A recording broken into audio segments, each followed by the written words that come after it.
front of this. But then let me ask you about a work of art you've included that's, I guess, maybe getting the most attention out of everything you put in the book, reading the reviews and people writing about this. And it's the title of your book. That would be Star Wars, George Lucas in particular, who you say is the greatest living artist. Mm-hmm. So as a Hollywood filmmaker, hasn't he contributed to those jittery, flashing, fragmented images that are distracting us from art? Yes. Okay. But what certainly. Okay. He was an innovator in the digital era, a tremendous pioneer. However, right, I was never my intention to include him in the book. Through the process of writing it, I was searching for strong examples of contemporary art to end the book with a bang.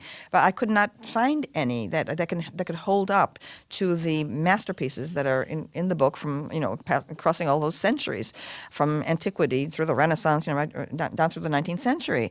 And I kept on stumbling on the Star Wars films being shown back to back on a Spike TV, a cable TV channel in the United States.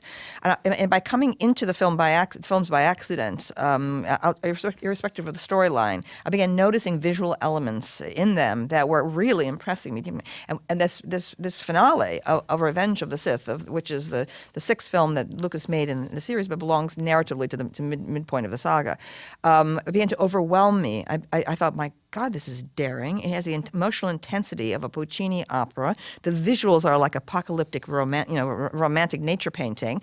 It's all about the destruction of industry, the destruction of politics. There's this like love-hate relationship. The narrative threads are drawn up, from the whole Star Wars story. And I was overwhelmed by it. And I thought, my God, okay, this is on a level that I'm sorry, no other contemporary artists, have attempted or succeeded at. And it's about time people get over this thing about George Lucas, as the purveyor of Lego blocks and as the children's entertainment. They have to get over that, and he has saturated world culture. I mean, this is a figure of enormous world influence, right. Generations so around the world. He's okay. We put him in the okay yes, column. And so people have got to get over their snobbery about Lucas and look again.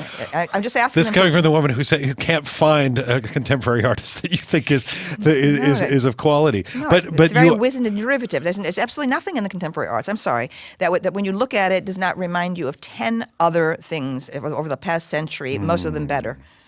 In some ways, it's the gadgets that have become the art too, right? Gadgets have become the art. Exactly. The iPod or the iPhone is beautiful. Precisely.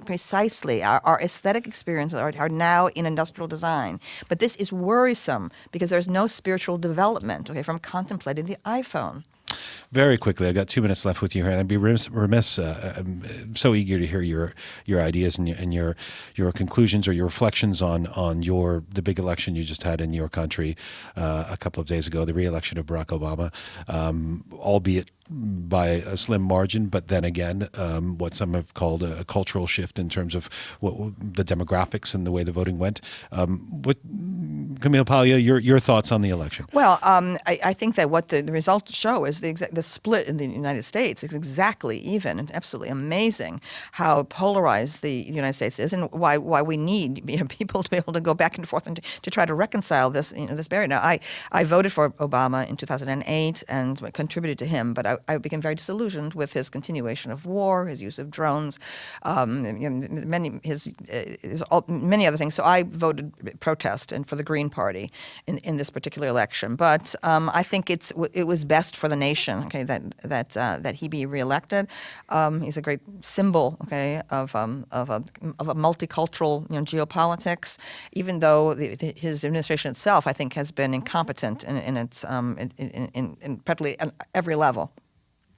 It's always a pleasure to have you here. Thank you so much, Jim. Any time you have to come up here, I'm always curious to get your thoughts and to have a provocative conversation. Thanks so much for being here. Thank you.